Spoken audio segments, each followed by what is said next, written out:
is the Keep Your Fire Burning segment of Ignite Success, and I'm your host, Snowden McFall, professional speaker, six-time author, and coach. I spoke at a leadership conference on Friday, and someone asked me about the differences between male and female leaders. And one of the differences is that women leaders often fail to negotiate for themselves and their people strongly enough, not asking for enough money when they go for a job or a new position or when they're getting promoted, not advocating highly enough for each other. Oprah Winfrey tells a story of how in her career early on, when the Oprah Winfrey Show was really starting to thrive and do very well, and she got a big raise.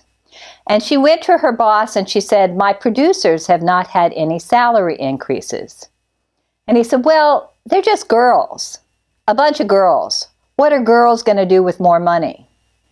Which is an incredible statement considering that women often are single moms, taking care of their families, doing so much above and beyond their jobs.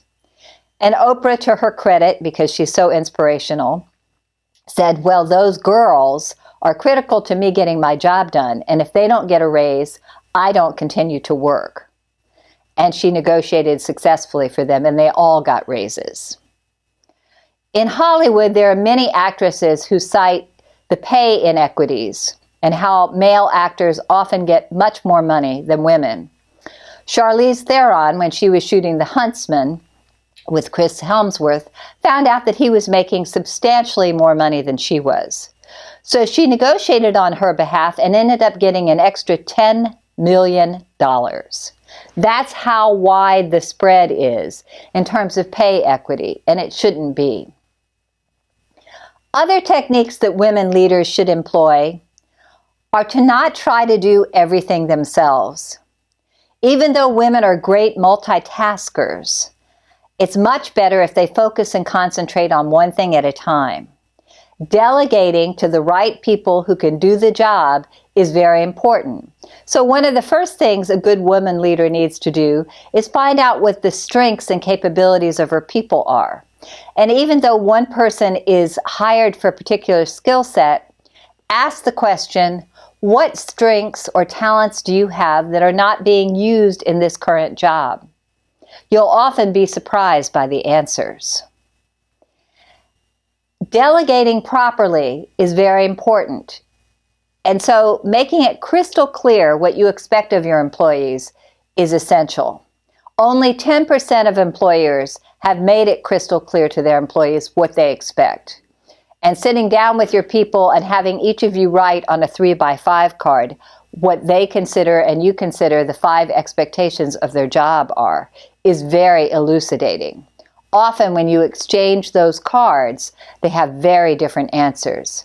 So when you're delegating as a woman leader, make it crystal clear what you expect, how you would like the job done, and when you need it by, and hold them accountable. And then give them autonomy to do it their way. It may not be exactly the way you would do it. It may not come out exactly the way you would have created it, but it's done, and done is better than perfect. According to Daniel Pink's book, Drive, the 3 primary motivators of all people are autonomy, competence, and connection.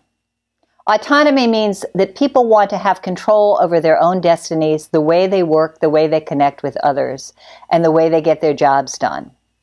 Competence means they want to have growth opportunities. So make sure that you allow your people to get better at what they do, to cross-train, and to take programs that will educate them further in their skill sets. And then connection is very important. Make sure that your employees have ample opportunities to socialize with each other and to see the benefits of the work they do, how it influences and impacts others in the community. Bring them together for a community service project. One of the best things you can do is get in the trenches with them and do the work they're doing, particularly when there's a big deadline. That will inevitably bond you further to them and let them get to know you better. Making decisions and being very clear about your decisions is equally important. Sometimes women doubt themselves and they consider themselves a fraud or a fake. Just silence that inner critic and reference the successes that you've had in the past and all the ways that you've achieved and been effective so far. Boost yourself up and boost your people up. Appreciate your employees and demonstrate that appreciation to them often, because over 79% of employees leave their job because they feel that they are not being appreciated. So it's very easy to offer very specific praise in meetings, in writing, in a handwritten note. Let your employees understand how much they matter to you and how much you value them, and give them credit for all they do. You are an outstanding woman, and you can lead your people more effectively than ever before. Stand up for them, stand up for yourself, and use those tools to ignite your success.